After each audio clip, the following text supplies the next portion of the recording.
My name is Zach Arnold. I'm a Hollywood film and television editor, a documentary director, father of two, an American Ninja Warrior in training, and the creator of Optimize Yourself.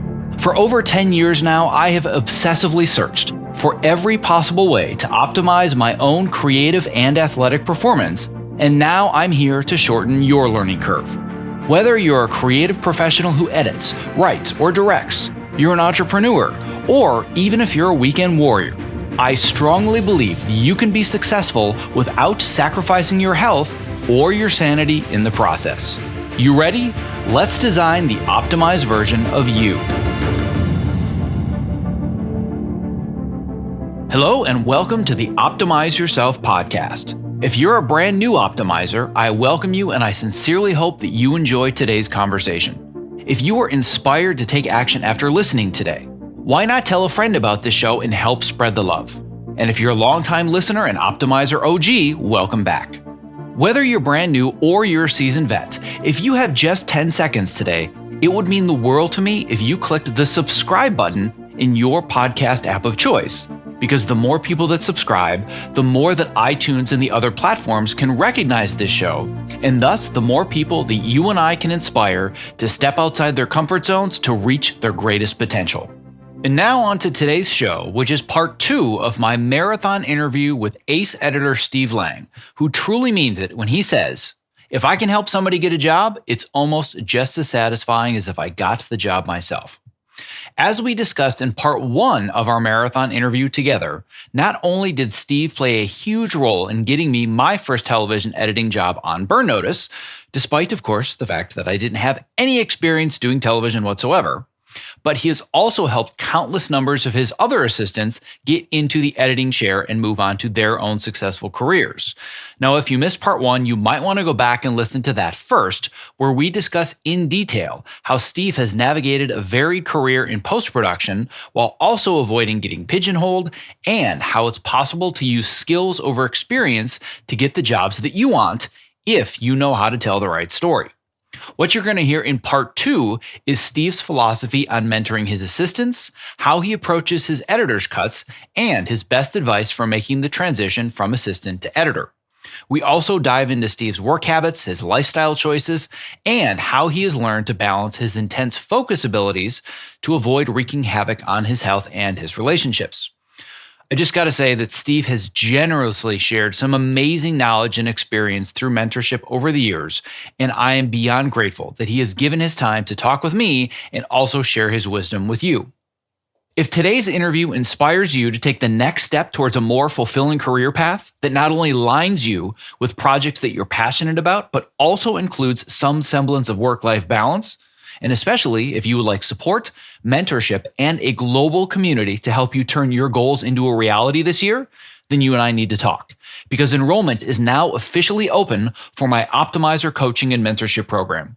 Over the last 3 years, I've worked with well over 100 students, helping them to strategize how to design healthier lifestyles, increase their focus and productivity, better manage their time, and I've helped many students land career-changing opportunities. But to be honest, the biggest obstacle for many who know this program will make a difference but haven't joined has just been the cost. I have now made this program a lot more affordable, and I'm also offering all of my online courses, masterclasses, and workshops Netflix style as part of the program. Needless to say, if this year is the year that you need help developing a new strategy, you should visit optimizeyourself.me/optimizer to learn more about how you and I can work together. I review applications in the order they're received, and I fill my slots accordingly. So the earlier you apply, the better your chances are of getting into the program. Enrollment closes Friday, January 15th. All right, without further ado, part 2 of my conversation with ace editor Steve Lang, made possible today by our amazing sponsors Evercast and ErgoDriven, who are going to be featured just a bit later in today's interview.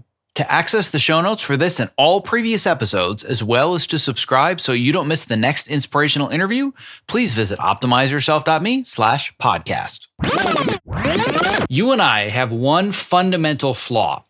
which is that we want to hire assistant editors that don't want to be assistant editors. We want to find people that really want to cut so we can mentor and we can help them grow, which means we always have to keep looking for good assistant editors, which is really frustrating. And I partly learned that from you, but there's a method to the madness. So why won't you just hire somebody that you can keep under your wing forever?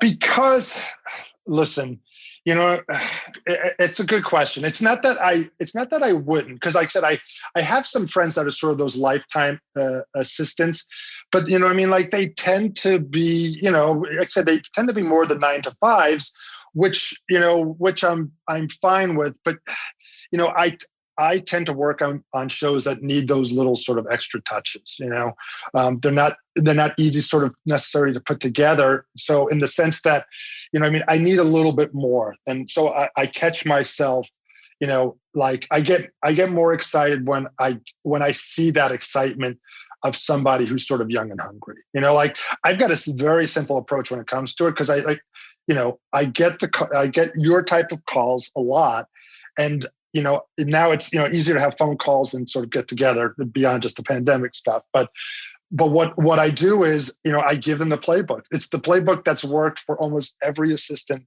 that I've hired, which is, if you're starting from nothing, you gotta go into the reality world. You gotta make all your calls, and you gotta figure out a way. I mean, I can sort of introduce you to some people that are in that world and see if there's they can keep their ears and eyes open, but get yourself in that reality world.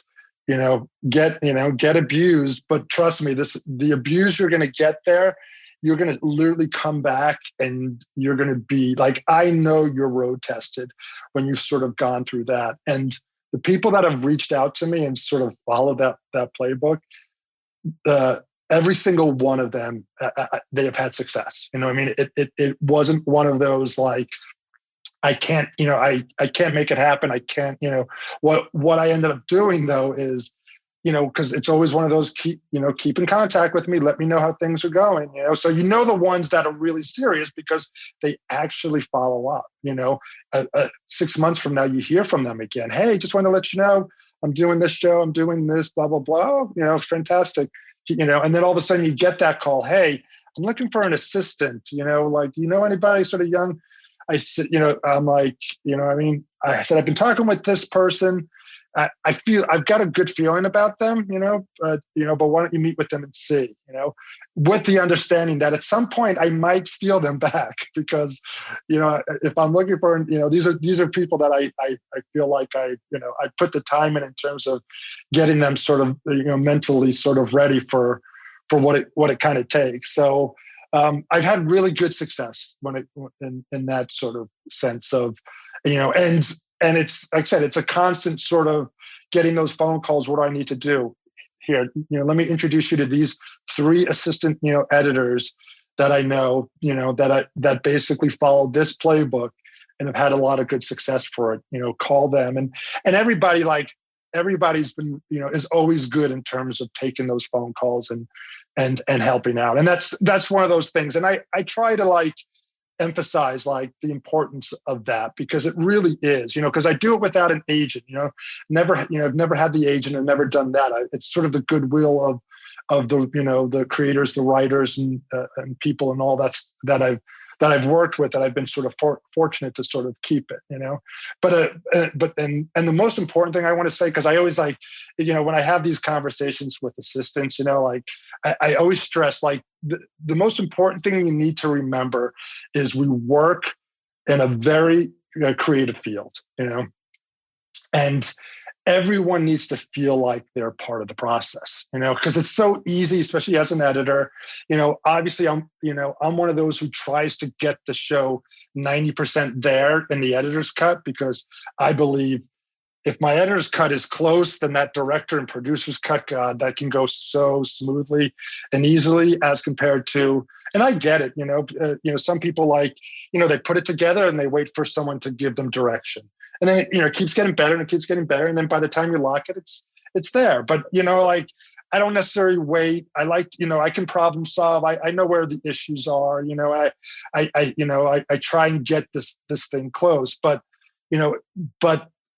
But you also got to remember that it is a process. So, I mean, even though I think this editor's cut is, you could basically lock this thing tomorrow and air it the next day, and it's never going to get better.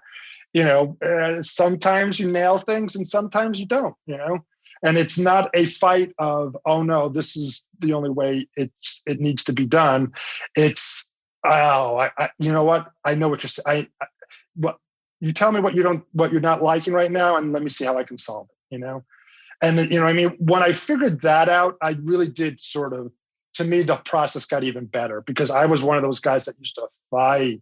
Oh my God, it was, in terms of just really making sure that my cut was the one that sort of survived. And then and then I realized, I don't know if I was that much fun in the editing room for sometimes with, and I was told that once or twice. And then I said, those are those things where you realize, I don't want it to be a unpleasant experience. So let me figure out a way to figure this out. So, it's the one thing I try and stress to the assistants early on is just remember that, it's a very creative process, and you got to make sure everyone feels like they're part of that process. You and I are very much the same as far as the editor's cut philosophy, where, similar to you, I'm going to give them what I think is airable. I'm going to deliver the editor's cut. And my dream, by the way, is to go from editor's cut to lock, just like you.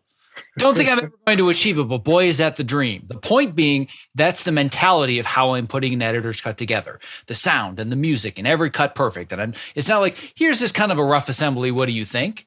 It's more, here, air this. You got a problem with it? Tell me what you want to fix, but air this, right? A little more polite than that. You and I have a similar philosophy. What I'm curious to learn more about, I want to dive into this idea of the playbook a little bit deeper. I love this concept of the playbook. There's two sections of the playbook that I think are really important to cover. The first of which, let's assume that I'm the person that's done all the reality. I've got my hours. I've paid my dues. If I want to get your attention or somebody similar to you, but I don't have the experience, what do I need to tell you to get over the hump of, this person's never done scripted, but I think they can, and I'm willing to take the chance? What is the story? As an assistant editor? Are you talking about as an assistant editor? If you're an assistant in reality, you don't have any scripted experience. People believe, I can't do it without scripted experience. It's a catch-22. What do I need to tell you to convince you otherwise? Well, I mean, listen, me personally, you don't have to tell me anything, because I don't like whether I've done scripted or not. Like, I know you're road tested, because what the reality world is doing compared to what we're doing, it's a cakewalk. You know what I mean? Like, you guys are, they're, in that scripted world, like, they're 10 years ahead of us in terms of everything is finished. They're finishing in that room. They're doing sound. They're doing all of that stuff. They're working with, 5 editors at a time. Like, now you're telling me you're going to come and work on a one-on-one relationship with, like, me, and all of that energy that you were putting in terms of, working over multiple, like, editors. Like, I'm going to get all that focus myself. Like, it really, you don't have to convince me, too much with that. When it comes to the assistant editor, like I said, I don't think that's a problem at all. It just comes down to what you're sort of comfortable with, because obviously when you're dealing with that, you're also dealing with, not from obviously the technical aspect of it, you don't, but you do, when it comes to the cutting, because obviously it's like, oh, I want to cut, I want to do this, I want to do that. Then you start throwing them some scenes, you let them do the sound stuff, you get, all the stuff that you don't want to do. And then you start letting them cut. And that's the cutting is where it always, like, that's where you go, oh, okay, this person, like, like I've definitely had the assistants where where one of the first things you get from them, you're like, oh, this guy can cut, like, oh, he's good, like, which is kind of like, oh, thank God. And then there's other times where you're just like, okay, like, we're gonna have to dig in, because, it's easy to take a scene away and just fix it, but they don't learn too much, So I try, I might be the hands, but I'll try and get them to come in the room. Hey, let's sit down. Let's talk about it. I like what you did here. This moment here, I don't feel like we're being realized.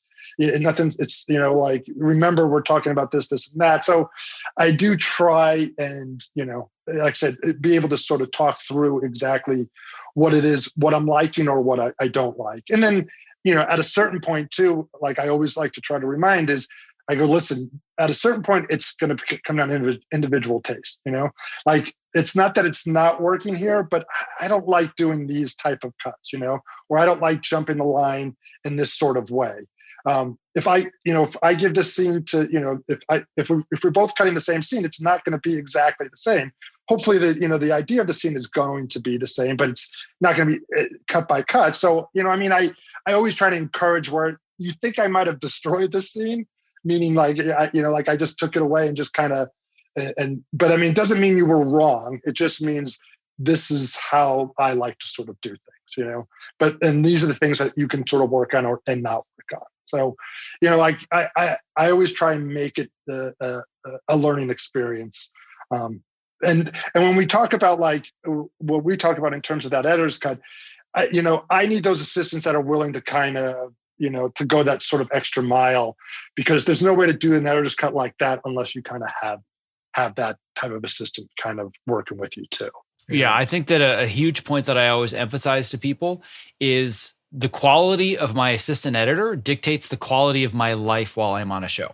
Yes. If I have to manage everything about them and walk them through the process and basic issues aren't done and I have to cut all my scenes and do all my sound design, my life is hell.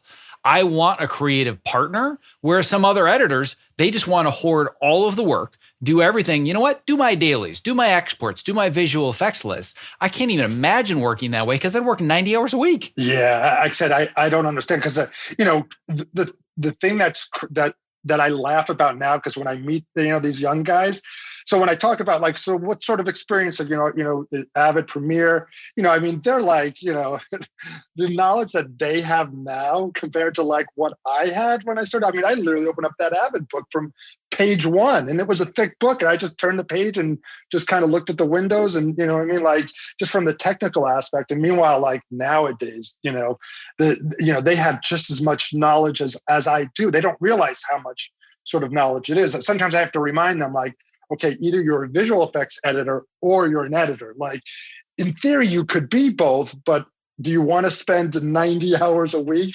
trying to do everything? Like, it's, like I love cutting, like I love doing music, the rest of it, it's like, I need an assistant who's really good with sound. I need, an assistant who can cut, where I can throw them scenes and know I'm going to get something back that's in decent shape. Like, it's truly like when I'm meeting with people and talking, I know exactly what to ask, and I can tell right away, like, okay, this person, it definitely has the potential. Because when they say, oh, I don't know anything about visual effects, or I'm not much of a sound guy, then it's like, nice meeting you. Yeah. I don't know about that. Yeah, it's like those are the type of things where you're just like, okay, yeah, but thanks for Yeah, not a good fit. I'm right there with you. What I always emphasize is that number one, your job is to make this person's life easier in whatever way you possibly can. And what you also need to emphasize, and this is something I tell all of my students, you don't need to know everything, because the people that are in reality, they're thinking, I don't understand turnovers and this and that. It's like, it doesn't matter. Do you know enough to not get fired on the first day? That's it. Show up and know enough. You can learn everything else on the fly. If you're a problem solver and you can work hard, you don't need to know everything. You can learn it. Just be in a position where you can succeed your first day. From there, everything else will happen. And I find that that's been good, useful advice for people that just feel like, oh, I'm not ready yet. Like, you're never going to be ready. I wasn't ready to cut burn notice. Are you kidding? I was completely out of my league, but I figured it out. Yes, but we're going to jump back for a second, because when I used to run post, here's the thing that I did used to like. So obviously, when you're working in post production, when you're working with a post producer who 9 times out of 10 knows nothing about the ins and outs of post, they don't realize, like, oh, I totally fucked up this output. Like 30 minutes into, you're like, oh, I got to start this thing over. So, then they come in, hey, what's going on? Oh, system crashed. I got to start over. It's going to take another hour. Like, those are those moments where it was like, what the did you just do? Like, I know you like, what did you forget to do? Because there's no way there's no way to tell me the system crashed. Those are those sort of moments where, that you could sort of get away with things that you normally can't when you don't have someone who's a creative person in terms of post. Because, because you were talking about, as long as you don't get fired on that first day. I mean, yes, those are the type of things where, the technical aspects can be learned very, very quickly. The rest of the stuff, like I said, I don't mind teaching any of that stuff. I just need to know you have a general, understanding of what it is that it takes, and you're willing to sort of work hard enough to, to figure that stuff out. Now I want to dive into one of the biggest conflicts with the way that our departments are organized. And again, you're a very unique person that can look at it from both perspectives. As an editor, you have a very specific need for an assistant that has a drive to do creative work, that wants to go above and beyond, that wants to do the sound design, that maybe wants to do 10 visual effects, cut a scene here or there to offload your workload. Co-producer doesn't care. The co-producer has the assistant editor for very specific purposes that frankly have nothing to do with the editor. And as you know, there is a lot of conflict between the producer and the editor, and the assistant is stuck in between both of them, serving two completely different masters. Sure. So how do you manage that, both as an editor, as an assistant editor, and a co-producer? Because it's a very fragile relationship that I've seen lead to people not being a part of a team because one of the three pieces didn't fit. Yeah, I mean, and I feel like during our period when we were working together, that was sort of an issue because, it was bad enough that it was a 2-editor, 2-assistant, but it was like, okay, we'll give you a 3-editor, but you're only going to have 2 assistants, which means some assistant has to share the responsibility with the 3rd editor, which, like a show like that, it was all like sometimes I used to say it's almost easier with a 2-on-2 because at least it's a 1-on-1 relationship. You know what I mean? We're in this battle together. In a 3-on-2, and thank God that world has pretty much gone away. I haven't been in one of those situations in a long time, nor do I think I'd let myself be into one of those situations. That's like one of those things where you say, well, what's going to decide? Like, yeah, that's one of those things where it's like, yeah, I'm not working on that show. But yes, I mean, that's a tough position to be in. I mean, listen, at the end of the day, I can do my own sound. I could do my own music. I mean, in theory, I could do everything if I had to. And there's sometimes I've been in those, not recently, but where it's like, okay, I'm just going to have to dive in here and do a little bit more than sort of expected. Because it like I said, it isn't fair because obviously you always have the assistant who's willing to kind of go that extra mile. I'll take care of this sort of after, but it's like, dude, I don't want you to be here until midnight. And I don't want, what I mean? Like there's, there will be conversations that I'll have just to say, hey, what's the importance here? Because I've got a cut that's going out. I need this, and that. I feel like when you have those conversations, you know what I mean? You can usually figure out a workaround or a workflow that sort of can benefit both. But you gotta have those conversations instead of those shouting matches of, I'm not being supported and all of that crazy and nonsense. Yeah, I've been in the middle of more than one of those, as I'm sure you have as well. So the second part of the playbook that we haven't talked about yet, which I think you can provide so much insight into. First part of the playbook, how do I just break into scripted?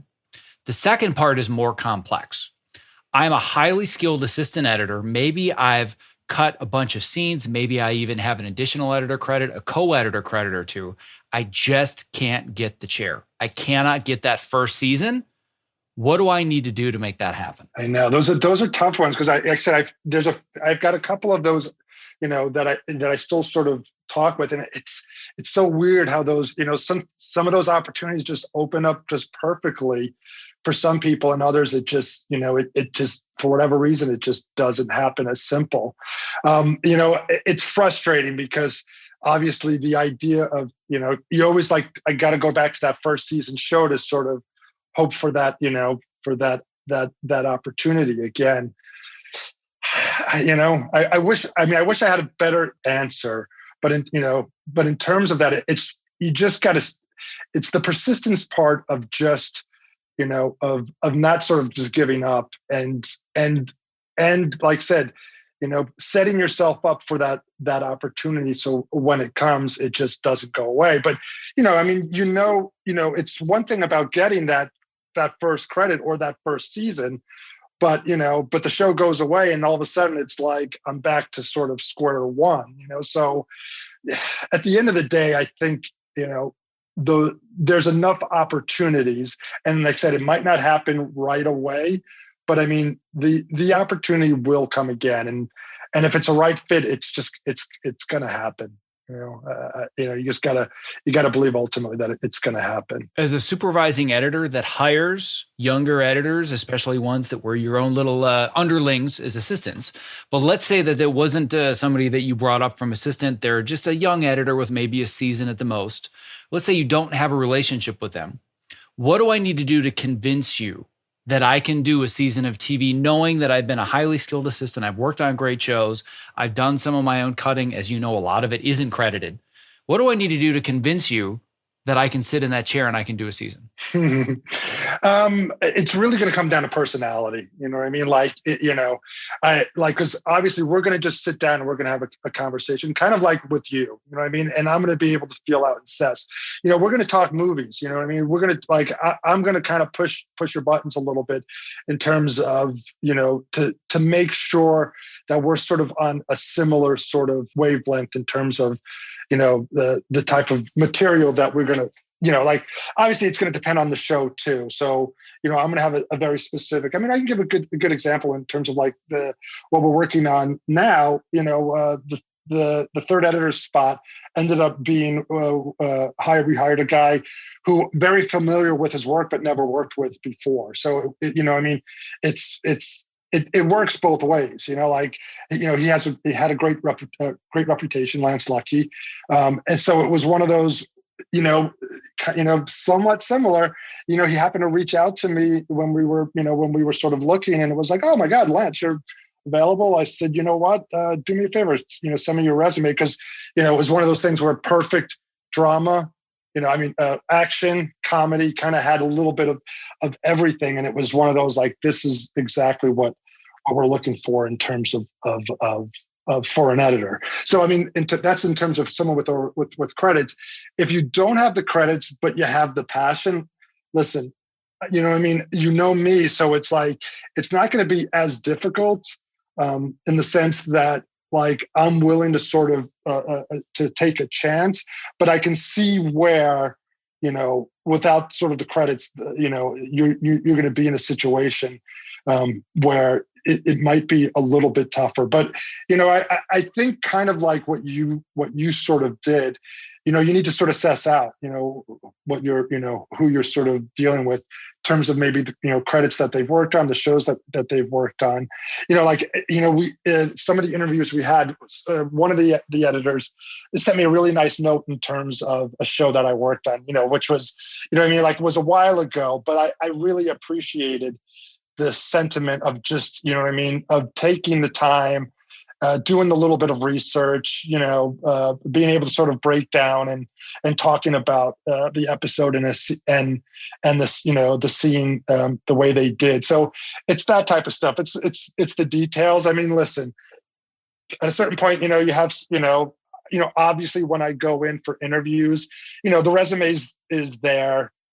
Usually I'm already, I've been recommended, so it's not as pressured as it might be for someone who's just, trying to kind of get that break. But I think it's those type of details, of kind of trying to figure out the world you're stepping into, the type of person that you might be meeting with.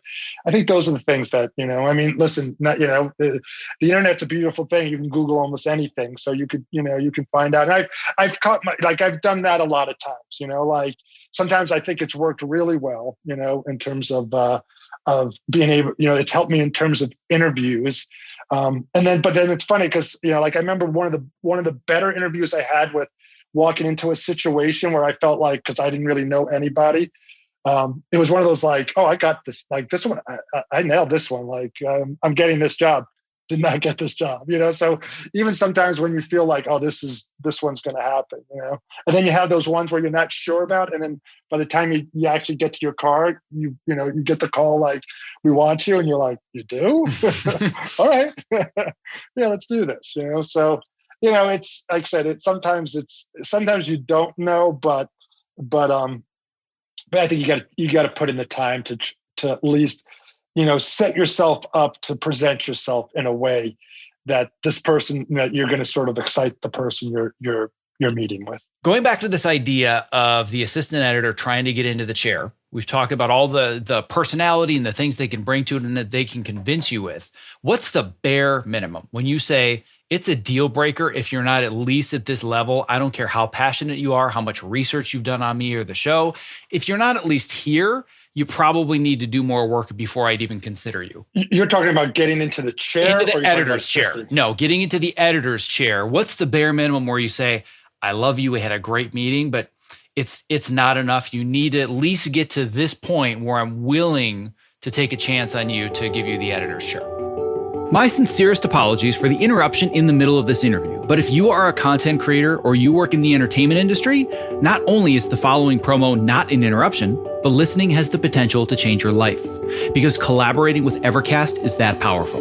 Here's a brief excerpt from a recent interview that I did with Evercast co-founders Brad Thomas and award-winning editor Roger Barton. Living this lifestyle of a feature film editor has really had an impact on me. So I was really looking for something to push back against all of these lifestyle infringements that are imposed on us, both by schedules and expectations. When you guys demoed Evercast for me that first time, my jaw hit the floor. I'm like, oh my God, this is what I have been waiting for a decade. I also had the same reaction when I first saw Evercast. 2 words came to mind: game changer. Our goal, honestly, is to become the Zoom for creatives, whatever it is you're streaming, whether it's editorial, visual effects, Pro Tools for music composition, live shot cameras. It's consistent, audio and video, lip sync, always stays in sync. Whether you're in a live session where you're getting that feedback immediately, or you can't get it immediately, so you record the session and you can share those clips with people on the production team where there's no room for any confusion. It's like, this is exactly what the director wants. This is exactly what the producer wants. What matters most to me is it makes the entire process more efficient, which then translates to us as creatives who spend way too much time in front of computers. We get to shut it down and we get to go spend time with our friends and family. The biggest complaint, and I'm sure you guys have heard this many, many times, this looks amazing, I just can't afford it. Tesla had to release the Model S before they released the Model 3. So by the end of the year, we are going to be releasing a sub $200 version a month of Evercast for the freelancer and indie creatives. Anyone who is a professional video creator outside of Hollywood. I think what we've learned over the last few months is that this technology can translate to better lives for all of us, that give us more flexibility and control while still maintaining the creativity, the creative momentum, and the quality of work. I cannot stress this enough. Evercast is changing the way that we collaborate. If you value your craft, your well-being, and spending quality time with the ones you love, Evercast now makes that possible for you and me. To listen to the full interview and learn about the amazing potential that Evercast has to change the way that you work and live, visit optimizeyourself.me/Evercast. Now back to today's interview.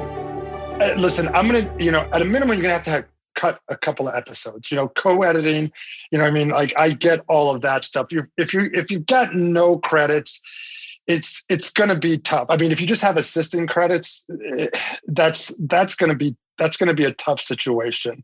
What would help is, co-editing credits, but I would probably need some really good recommendations too. So, I would need, you would need to be able to have an editor call me and be able to have a conversation where I can kind of almost grill them to feel like, okay, I like you, I trust you, I like your work. If you're saying these type of things, then this is something that, that I'm willing to listen to more for sure. I need a couple of credits, and I know that's a little deceiving because listen, when it comes to the credits thing, my assistants, whenever I can get them an opportunity in terms of co-editing stuff, I'm totally game for it. So I know how much my assistants work and how deserving they are, in terms of those credits. But the code thing doesn't mean anything. It's kind of like when people say, hey, do you have a reel? And it's like, yeah, no. You can watch any episode, but I could also watch you and explain to you the craziness of how I put that scene together, which is probably better than ultimately what you're seeing here, or, you know what I mean? So there's, you know, that stuff is always, I always kind of find a little bit, you know, I'm not sure, you know, to me, it's more about personality. You know what I mean? Like, can I sit in a room with this guy? You know, now granted, we're in a position where, especially in television, you know, it's not like a movie where, you know, I'm going to sit with this guy for the next, you know, 8 or 10 months. You know, we have the luxury of every month it's, you know, you're working with a new director. And, you know, it's kind of what I love about television is no matter how good or bad it is, in a month, you get to start the process all over again. I mean, obviously love the process. Gotta love the process because, you know, sometimes you work on good shows and sometimes you don't, you know? So, you know, but as long as you love the process, it's always going to be a pleasant experience. You know? I'm in TV for the exact same reason, because I was doing features and I'm thinking, I can't work on the same 90-minute thing for 6 months, 8 months, 10 months with the same people. I just can't do it. TV's perfect. And like you said, you wait a month and you might have something much better. I remember on Burn Notice, no offense to Burn Notice, but I worked on my least favorite episode ever right before working on my favorite episode of the whole series. Like they actually overlap for like a week. That's what I love about TV. Like one was just like pulling teeth. Like, are they really going to air this? Like I remember thinking, what are they doing? This is not the show. And then the next episode was my favorite thing ever. I'm so proud of it. I always remember that you had that episode where they did created that whole. Oh, the montage. Yes, that was the opening of season 5. Yes, I remember seeing it, and then I think I had a conversation with Matt Nixon and said, thank God we hired Zach, because if I had to do this, like, I think I would have quit. You know, like you were so young and hungry, like you would have done anything. And it was fantastic. Like it was one of those things where it was like, okay, this, you know what I mean? Like this is exactly like the type of person we needed for this show, because unfortunately it was one of those shows where, you know, sometimes things worked brilliantly and sometimes they didn't. And then once you had to think outside the box, oh my God, that could just take you in a direction of like, forget it. You know, and Matt was so good. Like he could fix things so easily with the voiceover, but then all of a sudden you're like, I need to put picture so this doesn't just feel like a voiceover. Yeah, so, I've done entire presentations on the before and after of just that. It's still one of the proudest moments of my 20-year career. Can I borrow that? I'd be more than happy to let you borrow, but that was, I won't go too deep into it, but that was one of the proudest moments of my career where it was like the confluence of all the experience in short form and promos and advertising and trailers and long form. And the ironic thing is that multiple people said, we're so glad you had trailer experience to put this together, when in reality was, well, he's got trailer experience. Can we really hire him? I'm like, come on. Exactly. I know. No, I know. It's such a fine line. It really is. Like, to me, that I get excited when I see someone who has that type of diversity, you know, on their editing resume, because I know how difficult it is to be able to kind of do all of that, you know. But yeah, I mean, it's like I said, it's a business that just constantly wants to pigeonhole. I mean, you get it, you know. I mean, there's money at stake, and you know, people like said, you're doing a comedy. Like, there are a lot of good half-hour comedy editors out there that just love to just do that and don't want to do anything else. So, you know, it'd be so much easier just to hire one of them. But I get excited when you get those guys that, like I said, think more outside the box, and it's like, no, I want a different perspective, because it's like, I can give you a different perspective. Trust me. Mm-hmm, absolutely. So the last question, this is going to be a total tangent segue from everything we've talked about, but it's clearly the foundation of everything I've been building for the last several years, which is not just being successful, but doing it without losing your mind or your health in the process. And you are an incredibly hard worker, but it has come at the expense of your health more than once. So would you be willing to talk some about the challenges that you've had with your health navigating your career? Yeah, for sure. Yeah. You know, I got diagnosed with Crohn's disease in, was it 2004. And it was, you know, it was a scary time for me, because obviously never been sick before. And, you know, like I said, wake up one day, next day you're in the hospital, next day you're having surgery, and then sort of dealing with complications and all of this other stuff. You know, it was a hard process in terms of kind of getting back to sort of my healthy self, and in the process trying to continue a career, trying to sort of maintain a career, trying to find the balance in terms of that career to sort of keep yourself healthy.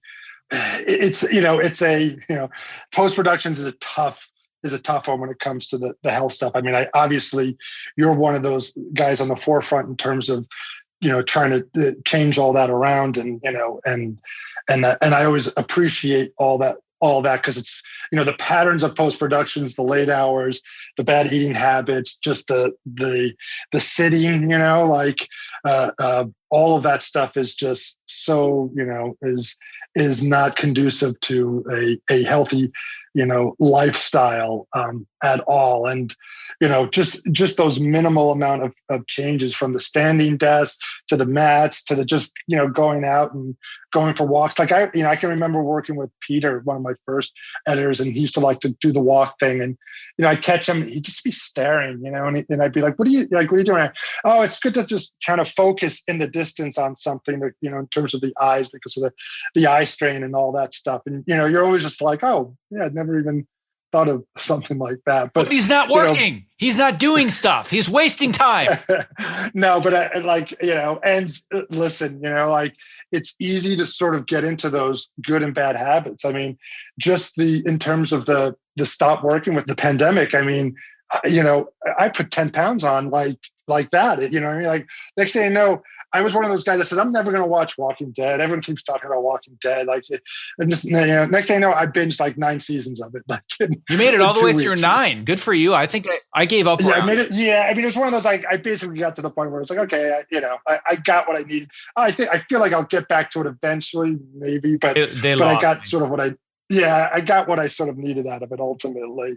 But, next thing you know, I'm just notching, I'm doing this, in terms of the health aspect, yeah, it's a little bit of a battle. I mean, obviously, I feel good, feel great now, try and be conscious about all of that stuff. But at times it can be very, very difficult. I don't think I've ever worked with anybody that has the level of hyper focus that you do. I think the only person that could maybe compete with you is me. Other than that, you would just come in, and when I say come into the job, you'd mosey in, 11:30, 12 o'clock, maybe 1 o'clock, totally on your own schedule. But then totally. I remember the few late nights that I had, because I would come a lot earlier because I had kids. But there were some times that I would stay late, and I'd walk out the door at 1 a.m., there you are, lights still on. You're just cutting away. I'd come say hi, and you're just in it. So what's the line for you? Where do you say, you know what? I do got to watch out for what I'm doing, and I need to be careful of my health, because I know you've crossed that line more than once. Like, how do you know yourself as somebody with such crazy hyper focus? As much as I want to cut, I got to step away. This is kind of my line that I don't want to cross. Yeah, I mean, it's interesting, because there was a period where it's probably true, but I felt like I did my best work after 6 p.m. There was because I'm one of those later guys, right? That, but there's just so many distractions. There's so many things kind of going on. Then all of a sudden everyone starts to disappear around 6 o'clock, and all of a sudden my focus is just there. And then I'm just off to the races, So, I battled myself in terms of trying to reprogram and say, it's not, the reality is, if I can sort of focus myself, so when I step in, I'm just kind of going, there's no reason to have to go to do these sort of late hours. So it's been interesting, because obviously now being able to work straight from home and going from the bedroom into an office, now I sit here and go, ooh, this is, this is the situation I think I've been waiting for my entire life, Which is very dangerous, because it's very addicting. It is, so it's like, and I've had those conversations. How long is this going to, how long do you think this is going to go on? I said, it's going to go on for, if it makes viable sense for, financially for the studios networks, it's going to depend on who you're working with, because, a lot of the younger showrunners, they don't care if they're sitting there in an office. That some of the older ones, they definitely like the idea of being able to be in the room. But if anything, I feel like I'm working with the directors more than I probably ever have, because it's so easy for them to say, hey, I got a couple of minutes, can we look at some things? And it's like, yeah, let's jump into the Evercast room and I'll show you some stuff. But let's jump back into the health stuff. Man, that's really a tough one. Like I have my good times and I have my bad periods for sure. So, that's a constant sort of battle. But in terms of just the actual time part of it, man, I've literally done everything where it's like I start early in the morning, I do the late night stuff. I mean, I will say this, having a little bit more luxury in terms of when you're doing the supervising editing, being able to not have to carry all the sort of responsibility. Those are the things where, trying to have be healthier on that side of it with relationships too. In a new relationship, making sure I'm putting in my time and it's not all about the work because, at a certain point, it's just television. It's fun and it's exciting, but but there's a lot more to it too. So, I really do try and make sure I balance, all of it. When I have the money, I'm going to create an entire billboard that says, at a certain point, ... it's just television. If we could just get everyone else to understand that, it wouldn't be so hard. I know. And like I said, there's so much of it out there now too, that it's so crazy because you really, you work so hard on these sometimes and you're so excited. And then, like I said, some things take off and the other things are just, they come and they go, and you're just like, boy, I thought that was going to be bigger or that was going to be, better. And, but like I said, but the beauty of it is there's always another show and there's always these other relationships. So, which is why one of the things you said is so important. It's all about the process because you can work for months and months and months and months. And guess what? It's a thumbnail on Netflix. That's it. It's one thumbnail. So you better enjoy the process because if you're hoping that it's going to lead to something else or be big or whatever it is, you got to love the process. Listen, if you do not like the intricate of post-production, if you don't like, obviously we don't have to worry about the technical side, but I like to geek out and get, the understanding of all of it. It's funny. I was talking with a high school friend of mine who reminded me of one of my first sort of editing projects that I did with him. We had to do like this commercial for some like product. It was like a business class we were taking in high school. We had to do this commercial for this product that we were trying to sell. And I had him come over the house. I had two 4-head VCRs set up and I bought a microphone that I plugged in. And I dubbed movies from, all of our favorite movies. And we just re-recorded the dialogue with, pitching these product ideas. And I remember him saying to me, what the hell are you doing right now? Like, I don't understand. Like, how do you know how to do this? And it's just like, oh, I don't know. You just, so it's like, it was one of those things where, it was a process that's, either you love it or you don't. There's no sort of faking it because I've worked with assistants and editors, where you could tell it was a 9-to-5 job, which is great. But then, you don't, because obviously you can make a good living as an assistant editor. You can make a good living as an editor. If that's what you want it to be, that's fine. But if you want to do the advancements and you want to, become an editor, and then, then you have the editors who want to become directors, and so it's one of those things where, there has to be a love of that process. Otherwise, you'll never get those opportunities and breaks. So final question for you. I'm very curious about this one because I definitely don't know the answer. As somebody like me who loves the challenge, who gets bored with doing things that they get good at, now that you've reached the point of supervising editor, managing a whole bunch of other editors, working on big shows, what's next for you? It's a good question. The directing aspect is something that I always keep in the back of my mind. I wrestle a little bit with it. It's, I think ultimately I feel like I'm going to need to challenge myself, and that might be the next step. But I will say supervising editing is a nice position. It sort of gives me that balancing act that I feel like I've worked for a while to sort of achieve. And at the end of the day, I do love, I love the editing room. I love that process. I've been on the set, you know what I mean? I've been on all aspects of it. And that I can get bored very quickly in that world. Like, I love the material when it's already there. You know, I mean, I'll yell at it and it frustrates the hell out of me. But I mean, in terms of the way my brain works, like that's where I'm at my most comfortable. But I do keep the directing thing in the back of my mind, because I think it's the logical sort of next step. If I want to. Well, I'm going to pencil in a podcast in a year or two to help people understand the transition from editing to directing even better. So we'll have to put that on the calendar. Perfect. That having been said, this has been a tremendous pleasure. It was everything I hoped it would be and more. For the years and years I wanted to get you on the microphone, I'm glad we could finally make it happen. Do you have any other final thoughts? Anything else that you want to share that you think is necessary for people to hear, that want to move forwards, that want to grow themselves, that want to take the next steps in their career? Have we missed any final nuggets of wisdom? The persistence part is really, I mean, it is one of those things that you gotta, I mean, it's easy to sort of put yourself out there, like you did. And, like a lot of people that sort of reach out to me. But you got to continue with the follow-up too.